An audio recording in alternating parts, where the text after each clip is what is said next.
parle de crise de la justice, je pense depuis que nous étions étudiants, de sous-dotation de l'institution. Et moi je me dis qu'en fait on fait exprès que la justice n'est pas une priorité. Est-ce que c'est un constat que vous partagez?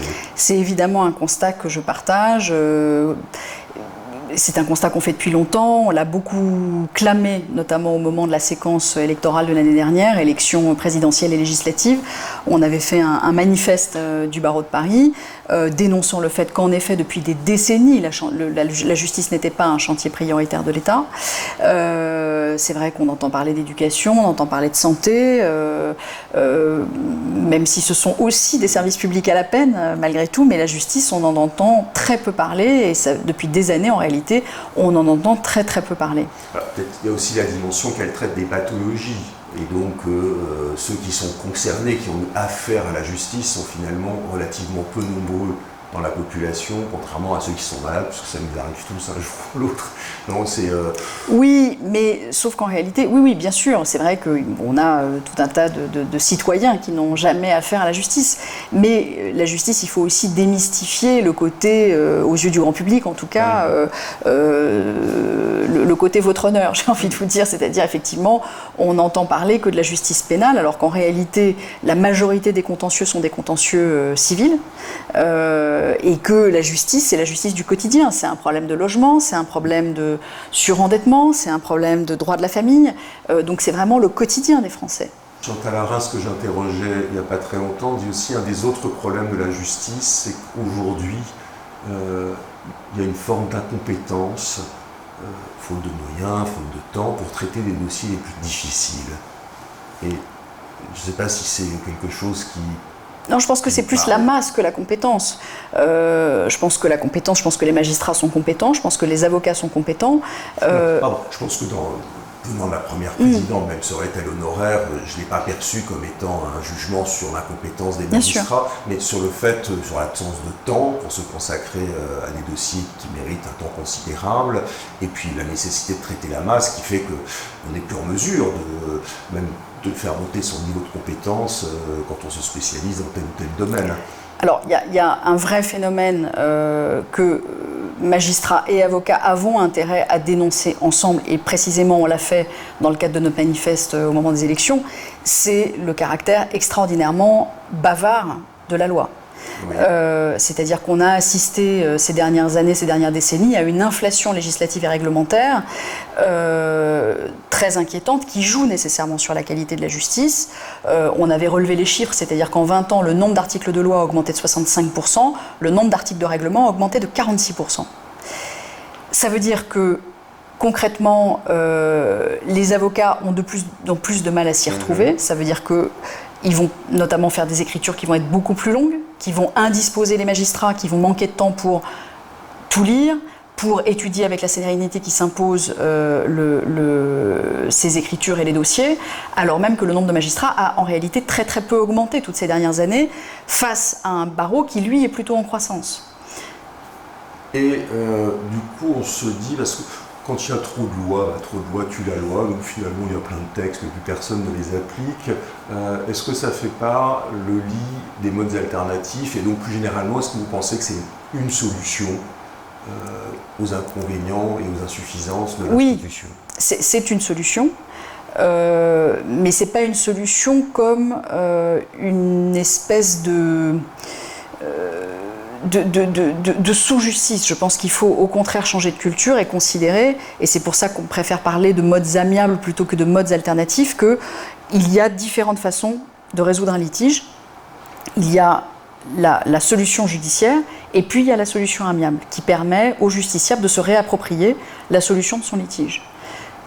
Oui, mais est-ce qu'on peut envisager que l'amiable permette de traiter de la masse? Parce que là, quand on la présente comme ça, on a l'impression que l'amiable, c'est quelque chose qui de temps en temps peut réussir quand les parties préfèrent avoir la maîtrise de leurs différends. Enfin, par définition, elles sont différentes, donc elles ont peut-être la charge de la loi. Est-ce que, voilà, donc d'où ma question, est-ce qu'on peut sortir de ce schéma-là et penser que l'amiable peut traiter du contentieux de masse ou est-ce que c'est impossible? Du contentieux de masse, c'est difficile à dire, d'autant plus que effectivement les textes qui sont dans les tuyaux, je pense notamment à l'audience de règlement amiable, je pense que l'audience de règlement amiable qui va prendre du temps de juge, qui est une méthode très intéressante parce que nous c'est celle qu'on éprouve dans nos contentieux ordinaux, que ce soit sur les litiges de collaboration ou les litiges entre associés, c'est exactement ce qu'on fait en fait. Donc c'est très intéressant et ça marche. Mais le problème c'est que c'est du temps de juge qui à mon avis ne permettra pas de résoudre la masse. Est-ce qu'on peut, malgré tout, dans ce contexte de manque de moyens, de prolifération des textes, améliorer au jour le jour les choses en travaillant avec les juridictions? On évoquait tout à l'heure cette collaboration, on était parti de la collaboration d'en haut, mais est-ce qu'au niveau du terrain, on peut faire des choses solides? Est-ce que vous pensez que c'est là qu'est la solution, le terrain, plutôt que les grands principes? Moi je pense, en tout cas c'est ce à quoi on s'emploie, notamment avec Stéphane Noël au tribunal judiciaire de Paris. Quand je suis arrivée début 2022, on a fait quelque chose d'assez inédit. Donc Stéphane Noël est très soucieux de la justice civile justement et des pôles civils de son tribunal, et on a co-signé une lettre de mission en désignant des référents pour chacun des pôles civils, et ces groupes de travail se réunissent assez régulièrement pour travailler sur un certain nombre de sujets, justement sur la façon dont sont gérés les modes amiables au sein des différentes chambres, sur la question des écritures. Je cite toujours cet exemple, mais vous qui êtes d'un cabinet de droit immobilier, c'est vrai que quand vous mettez ensemble des magistrats de la construction avec des avocats de la construction, ils vous diront qu'assez logiquement on peut construire des écritures désordre par désordre et en miroir la décision désordre par désordre. Donc ce que je veux dire, c'est que c'est du coup pas infamant d'envisager une harmonisation des écritures qui ne portera pas véritablement atteinte à la liberté rédactionnelle des avocats, mais qui sera une bonne pratique sur laquelle avocats et magistrats pourront se mettre d'accord. Permettra d'avoir une lecture commune et donc plus exactement, rapide, et donc un traitement accéléré des litiges en dehors des réformes. Autre question, toujours dans cette partie vision de la justice, tout le monde dit la justice c'est cher pour un justiciable, et si c'est cher c'est parce qu'il y a des avocats. Est-ce que vous pensez que les avocats ont un rôle, ou jouent déjà un rôle, et devront en jouer plus, pour faciliter l'accès à la justice et faire tomber cet obstacle de l'onérosité? Alors oui, on joue déjà un rôle très important parce que les actions du barreau, les actions pro bono du barreau sont pro bono, c'est gratuit. Voilà, sont nombreuses et assez considérables. On a notamment, donc on a un fonds de dotation qui s'appelle le fonds de dotation Barreau de Paris Solidarité, qui notamment a un bus qui s'appelle le bus de la solidarité. L'idée étant d'aller au devant du justiciable plutôt que de le contraindre à venir vers un lieu de justice qu'il va considérer comme trop intimidant. Et donc aux portes de Paris, on a toute une armée d'avocats bénévoles qui dispensent des formations, des consultations gratuites aux justiciables. Tous les ans, depuis une grosse dizaine d'années, est organisée sur le parvis de l'hôtel de ville une manifestation qui s'appelle l'avocat dans la cité, où là aussi on va à la rencontre des justiciables. Ce sont des manifestations, mais est-ce qu'on ne peut pas se dire, est-ce qu'il ne faudrait pas aller plus loin et qu'il y ait au fond un service public de l'aide aux justiciables, qui existe déjà, mais lui donner une autonomie et je sais pas. Alors, la tradition du barreau a toujours été assez hostile à ce qu'on a appelé les cabinets Berrier.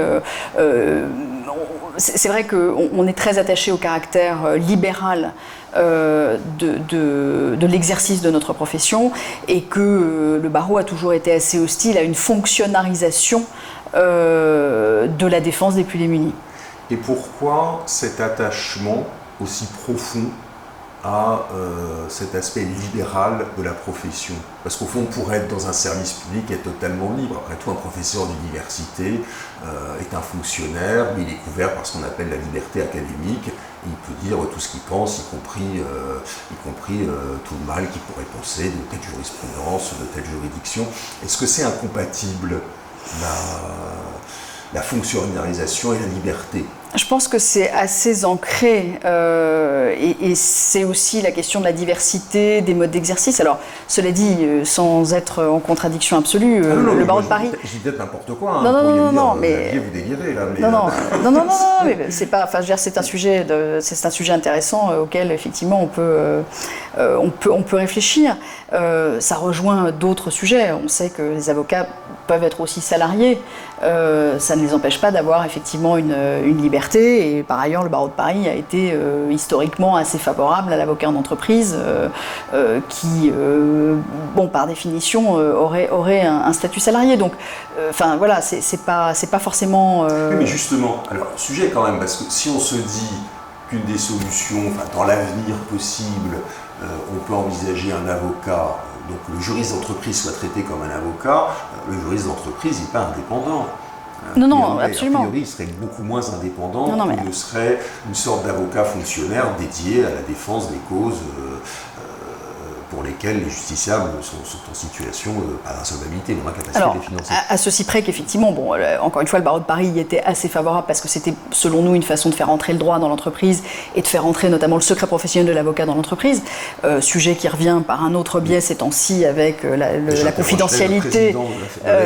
Voilà, exactement. Avec lequel nous discutons beaucoup. Non, mais on discute effectivement beaucoup avec nos amis juristes parce qu'on comprend évidemment la demande qui est la leur de voir leur consultation juridique bénéficier d'une confidentialité. Donc ça, on a des discussions là-dessus. Évidemment, on est en plein on est au cœur de l'actualité là-dessus. Mais je pense que c'est précisément une des raisons pour lesquelles l'avocat en entreprise a été rejeté par une partie de la profession, c'est précisément, même si encore une fois je ne partage pas cette analyse, mais notamment pour des raisons d'indépendance. Donc oui, il y a une forme de revendication forte du caractère effectivement libéral de la profession. Peut-être les derniers tribuns, ceux qui échappent à toute suggestion. Qu'est-ce que vous diriez en conclusion à un jeune avocat ? Qu'il n'y a pas beaucoup de professions dans lesquelles on apprend quelque chose de nouveau tous les jours. Et moi, c'est vraiment, je trouve, ce qui caractérise notre profession d'avocat. Ça, je trouve que c'est très marquant. C'est-à-dire que moi, même si là, j'ai évidemment mis entre parenthèses mon activité, dans mon exercice quotidien, j'apprends quelque chose de nouveau tous les jours. Je vais mettre une touche pessimiste et vous me répondrez... peut-être avec une note d'optimisme, c'est une profession où on meurt jeune. En fait, dans les CSP+, comme on dit, c'est la profession où on meurt le plus jeune. Ça peut foutre la trouille, ça. Oui, évidemment.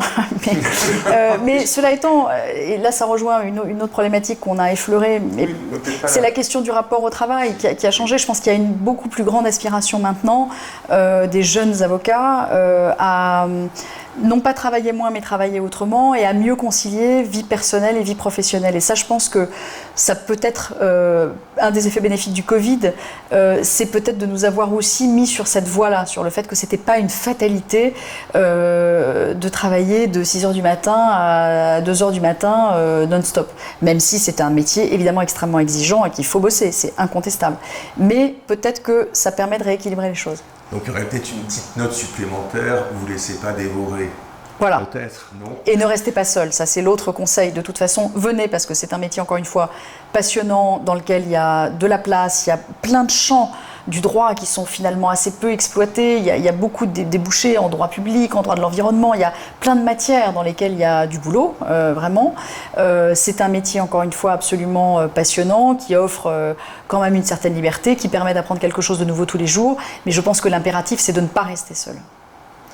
Bien, merci infiniment, Julie Couturier, d'avoir accueilli avec beaucoup de simplicité Image et Droit dans votre bureau. Merci, merci Xavier. Notre prochain grand entretien. À très bientôt. Au revoir.